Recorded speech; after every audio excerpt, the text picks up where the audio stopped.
I never thought a single piece of paper could unravel everything I thought I knew about my life. It was just after a brutal day at work, the kind where you feel like you've run a marathon wearing concrete shoes, that I walked into my kitchen and saw the letter lying there on the counter. No envelope, no signature, just a plain piece of paper with 3 words scrawled in hurried handwriting. She is not who she seems. My heart sank, and a cold knot tightened in my stomach because I don't get threatening letters. I'm Dan, a 35-year-old manager at a small company, and while my job stresses me out, my personal life was supposed to be the calm harbor I returned to. I've been living with my wife, Ellie, for 7 years, and our relationship, as far as I knew, was pretty normal, steady, comfortable, nothing cinematic or dramatic. But recently, things had started to feel off. Ellie has been disappearing for hours at a time, sometimes not answering her phone for long stretches, and the excuses were vague or non-existent. At first, I thought she might be overwhelmed, stressed by something I wasn't aware of. But the truth was gnawing at me. Something about her behavior felt secretive, like there was a wall she was quietly building between us. That letter shoved those suspicions into a spotlight I couldn't ignore. I spent the evening staring at it, turning the paper over and over in my hands, trying to find some clue, some hint as to who could have sent it, or what exactly they meant. She is not who she seems. Was it a warning? A threat? Or just a twisted joke? Ellie had always been my anchor, the person I trusted the most, but now I was starting to question everything. The doubts crept into my mind, growing louder with every passing hour. I kept replaying the last few months in my head, the unexplained absences, the cold silences when I asked about her day, the way her eyes would dart away whenever I caught her staring at her phone. I had tried to brush it off at first, chalking it up to her being busy or tired, but now, with this letter, I felt like I was standing on the edge of something I wasn't prepared to face. That night, I barely slept. Every creak or whisper in the house made me jump. I tried to imagine scenarios. Was she seeing someone else? Was she in trouble? The worst part was the silence between us. Ellie acted like nothing was wrong, but I could see the distance growing. I realized I was at a crossroads. I had to know the truth, no matter how ugly it might be. The next day, when Ellie left her phone unattended on the kitchen table, the temptation was unbearable. I knew it was a line I shouldn't cross, but the letter had pushed me over that line. I picked up her phone, unlocked it, and there it was, a string of unread messages from a guy named Jake. His texts were warm, almost intimate, filled with words that should have been meant for me, not some stranger. My heart clenched as I read them, nothing outright confessing love or betrayal, but enough to make me feel like an outsider in my own home.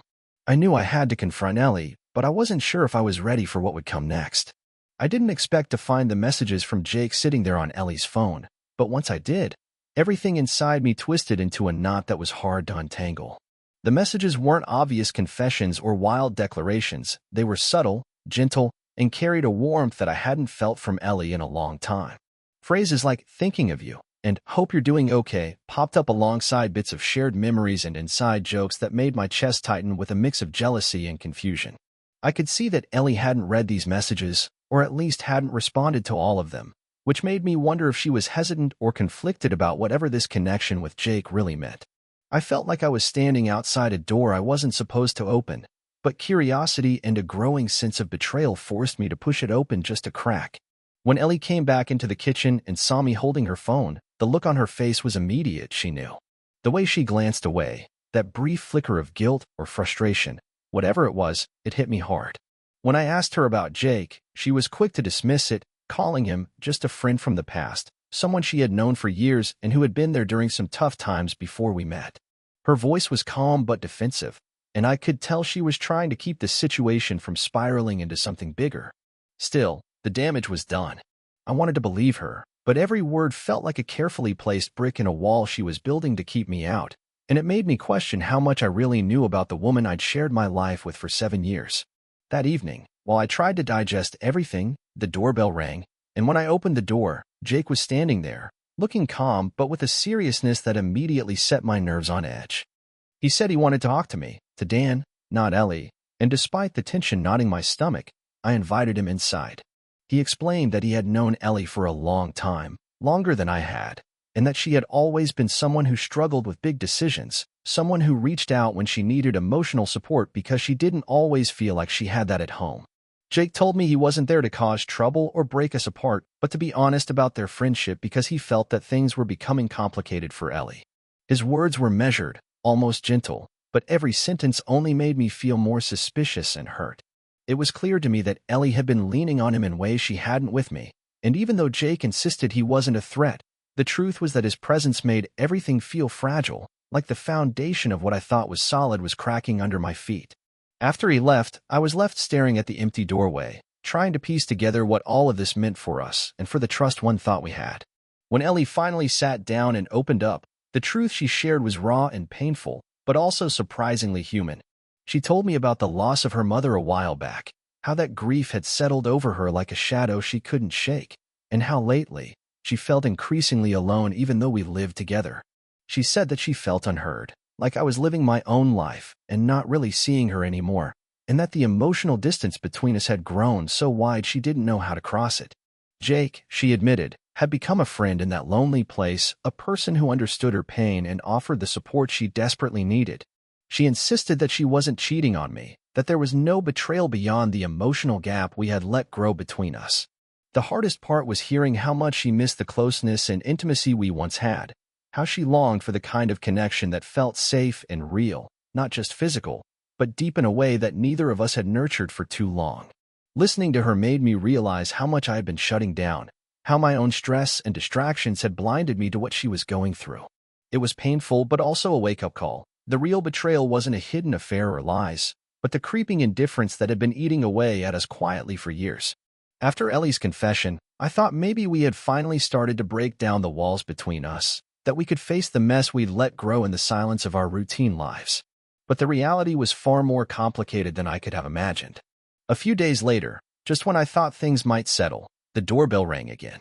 I opened the door, and there was Jake standing there, his expression unreadable, calm but with a weight that instantly put me on edge.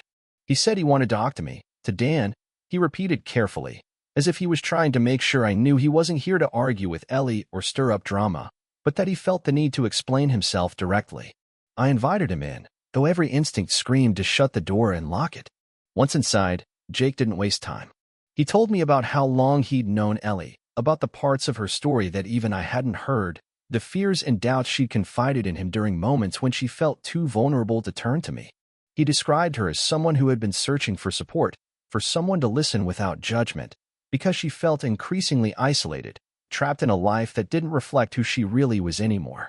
Jake insisted he had no interest in breaking us apart, that he respected what Ellie and I had, and that his role was more of a steady presence, a friend she could lean on when the silence at home became too heavy. But even as he spoke with what seemed like honesty, I couldn't shake the feeling that he represented the gap that had opened between Ellie and me, that he embodied everything I hadn't been able to give her in these past months. His calm words felt like a subtle challenge, reminding me of my failures as much as his intentions. When he left, I stood there in the quiet of my home, feeling more lost and betrayed than ever, torn between anger and a desperate need to understand how we had come to this. Ellie and I sat down again that night, this time with the weight of Jake's visit hanging heavily between us. She was quieter than before, but finally more honest about what she'd been feeling all along, how the loss of her mother had shaken her world, how she had spiraled into a place where she no longer recognized herself or the life we shared. She told me that my long hours, my stress, my distracted silences had built walls around us both, and she felt like she was fading into the background of my life. Her words cut deep because I saw in them the cracks I had ignored, the emotional distance that had been growing beneath the surface for so long that I barely noticed. She explained that Jake wasn't a threat but a lifeline, someone who offered understanding and companionship when she felt like she had nowhere else to turn. She reassured me, with a tremor in her voice, that there was no betrayal beyond the emotional emptiness we had allowed to fester, that she wasn't looking for anything beyond connection, the kind that we had stopped cultivating together. Hearing this forced me to confront the truth that the real pain wasn't in some secret relationship, but in the way we had drifted apart without even realizing it, in the loneliness we had both tried to hide behind busy days and polite conversations. It was a painful reckoning, but also a fragile beginning. Maybe, just maybe, we could find our way back if we were willing to try. After everything Ellie told me, a strange mixture of relief and sadness settled over us. It felt like the truth had finally broken through the fog that had been choking our marriage for so long, but it also made me painfully aware of how far we'd drifted apart without really noticing. Ellie spoke about her mother's death again. The way that loss had hollowed out a part of her she hadn't known was fragile until it shattered. She explained how, in the months since, she'd felt invisible in our relationship, like I was going through the motions but wasn't really there, and that loneliness had pushed her to reach for something she'd been missing desperately: emotional intimacy, connection, someone to truly listen and understand. She described Jake not as a lover, but as a friend who had offered comfort when I couldn't, someone who had filled the silence with kindness and empathy when she felt she was drowning in her grief. It was heartbreaking to hear her say that what she needed most wasn't betrayal or drama, but simply to be seen and heard by the person she loved. For the first time in a long time, I really listened, not to excuses or defenses, but to the raw, vulnerable truth that had been there all along, hidden beneath the surface of her quiet disappearances and my growing suspicion. I realized that the biggest betrayal wasn't a secret affair or lies, but the slow, creeping indifference that had infected us both, the way we had stopped caring enough to pay attention, to support each other, to really be present. We talked late into the night, and though the conversation was difficult, it was also a turning point. We decided we couldn't let ourselves fall any deeper into the silence and distance that had almost destroyed us. We agreed to try everything we could to rebuild what we'd lost, to seek help, to learn to listen better, to be patient with the fragile pieces of our marriage as we worked to put them back together. Ellie suggested we see a marriage counselor, someone who could help us navigate the tangled emotions and unspoken resentments that had built up over the years, and I was willing to try because even though I felt hurt and uncertain, I still loved her and wanted to fight for us. We promised to be more honest, to reach out when things felt hard instead of shutting down or disappearing, and to remember that beneath all the noise and exhaustion, we had once shared something real and worth saving. There was no easy fix, no sudden miracle, just a quiet commitment to try and to listen, to hold on to the fragile hope that maybe we could find our way back to each other. But just when I thought we had reached a fragile piece, something shattered it all in a way I never expected. That night, after Ellie went to bed, I opened my laptop to catch up on some work, and there it was, a new message waiting for me, not in an email or a text, but a letter that appeared on my screen from an unknown sender. The words were chilling and unmistakable. "She's not telling you everything. Wait until you see the truth." My breath caught in my throat as a video file began to play, and on the screen, I saw Ellie, my Ellie, meeting Jake, not in our city, but somewhere far away, somewhere they had never told me about. They looked close, too close for just friendship, sharing laughter and quiet moments in a place I didn't know existed between us. The image of them together, so private and secret, hit me like a punch to the gut. Suddenly, all the promises we made, all the tears and confessions felt fragile and incomplete, as if there was a deeper story Ellie had buried beneath the surface, one I wasn't ready to face, but that was now staring me in the face with brutal clarity. I shut the laptop with a trembling hand, my mind spinning with questions and doubts, caught between the desire to trust her and the cold, creeping suspicion that maybe the real truth was still out of reach. And just like that, the fragile thread holding us together threatened to snap completely. After seeing that video, everything inside me felt like it was unraveling, and yet I couldn't bring myself to confront Ellie immediately. There was a part of me that wanted to scream, to demand answers, to break everything down in a storm of anger and hurt, but another part, the quieter, more shattered part, was numb, unable to move or speak. I sat there for hours, staring at the screen, replaying the images of Ellie and Jake in a city I didn't recognize, their laughter and ease together cutting through the fragile story she had shared with me just days before. It wasn't just the fact that they were meeting secretly somewhere far away, but the way they looked at each other, the familiarity, the comfort, the closeness, that made me question everything I had believed about our relationship and about who Ellie really was. The letter's warning echoed in my mind. "She's not telling you everything. Wait until you see the truth." But what truth? What could be more devastating than what I had already uncovered? The worst part was knowing that Ellie had chosen to keep this hidden, to create a separate life, or at least a separate world where I didn't belong, and that realization burned in me like fire. In the days that followed, I was a ghost in my own home, going through the motions but always distant, caught between my desire to understand and the fear of what that understanding might bring. Ellie tried to reach out, to talk, but every attempt felt like a tightrope walk, fragile and dangerous. I wanted to believe her when she said Jake was just a friend, that there was no deeper betrayal, but the secret meetings and the hidden video made it impossible to fully trust those words anymore. I kept asking myself how long this had been going on, what else she might be hiding, and whether the Ellie I thought I knew had ever really been there, or if she was someone else entirely. Our conversations became strained, filled with pauses and half-truths, and every silence felt like a chasm growing wider between us. I found myself watching her closely, trying to read the unspoken language of her expressions, searching for clues that might explain why she had needed to build this secret world, and if there was any hope left for us. At the same time, the hurt and confusion forced me to look inward, to examine my own part in the unraveling of our marriage. I realized how much I had taken Ellie for granted, how much I had let the stress of work and life distractions blind me to her pain and loneliness. I had been so focused on my own struggles that I failed to see her slipping away, reaching for comfort in places I wasn't invited to enter. The truth was bitter. I had been emotionally absent, wrapped up in my own world, while she had been searching for someone to listen, to understand, to be there without judgment. It wasn't an excuse for secrets, but it was a painful explanation for why those secrets had taken root. I wondered if things could have been different if I had been more present, more attentive, or if the cracks in our relationship had grown too deep to repair. The hope of rebuilding what we once had felt fragile, like a house of cards trembling in a storm, but it was still there, a small, stubborn ember in the wreckage of our love. One evening, after what felt like an eternity of silence, Ellie sat down with me again, and this time, the walls between us finally broke down. She admitted that the video was real, that she and Jake had met secretly because she was scared of what I would think, scared that I wouldn't understand the complexity of her feelings or the loneliness that had driven her there. She confessed that she wasn't proud of the secrecy, that she wished things could have been different, but she didn't know how to bridge the gap between us without falling apart. Ellie's tears, her raw honesty, and the vulnerability in her voice cut through the anger and suspicion, reminding me why I had fallen in love with her in the first place.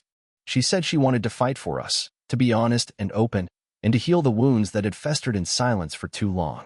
That moment didn't erase the hurt or the doubts, but it was a start, an acknowledgement that the path forward would be difficult, filled with hard conversations and uncomfortable truths, but worth taking if there was any chance of saving what we had. We agreed to seek help together, to go back to counseling and commit to rebuilding our connection from the ground up.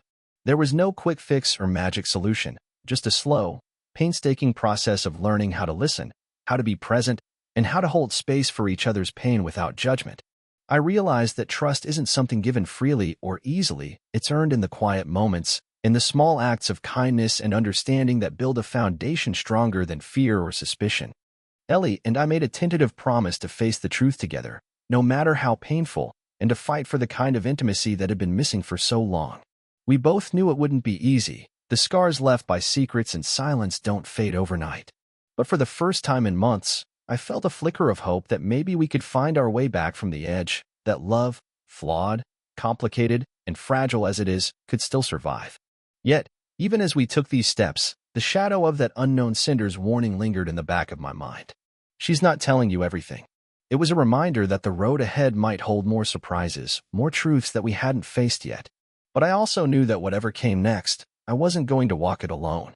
For all the pain and betrayal, I still believed in Ellie, in us, and in the possibility that even the deepest wounds could be healed by honesty, patience, and a willingness to fight for what really matters. The future was uncertain, filled with challenges I wasn't ready for, but for the first time, I was ready to meet them head-on, with open eyes, an open heart, and a determination to find the truth together, no matter how difficult that truth might be.